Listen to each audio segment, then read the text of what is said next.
তুমি পৃথিবী, তুমি ধরণী, আমাদের ধারণ করে রেখেছ তোমার বক্ষ মাঝে। তোমার সৃষ্টির উষালগ্নে এককোষী প্রাণী সৃষ্টি হলো।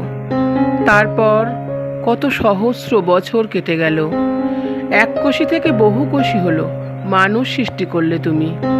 বনবাসী তারা, তারা লাজ লজ্জা, ধর্ম অধর্ম, ভালো মন্দ কিছুই জানতো না। তবে বুদ্ধি ছিল, যেটা অন্য প্রাণীদের ছিল না। প্রকৃতির ঝড় ঝঞ্ঝা, দাবানল, বজ্রবৃষ্টির হাত থেকে বাঁচতে একদিন গুহাবাসী হলো তারা।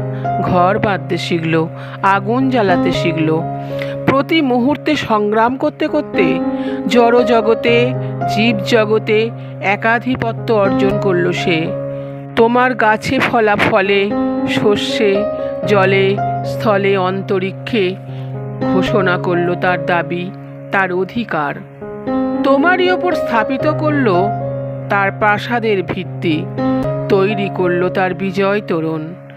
কিন্তু কালের গতিতে অস্তগামী সূর্যের মতো পশ্চিম গগনে মিলিয়ে যাবে একদিন তাদের এই কীর্তি। তুমি তো নিত্য নবীনা, তুমি বীরভোগ্যা, তুমি হে বসুন্ধরা, অন্নপূর্ণা তুমি, তুমি কল্যাণময়ী, আবার তুমি ধ্বংসদাত্রী, তুমি বন্যা, তুমি ঝঞ্ঝা, তুমি সুনামি, তুমি ভূমিকম্প হয়ে সব কিছু ওলটপালট করে দাও।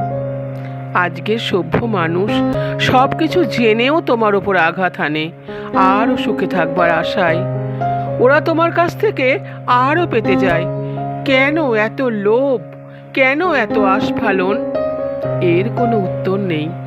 ওগো চিরন্তনী পৃথিবী, ওগো নিত্য নবীনা পৃথিবী, আজিকার দিনে তোমার চরণে রাখি আমার অজস্র প্রণাম।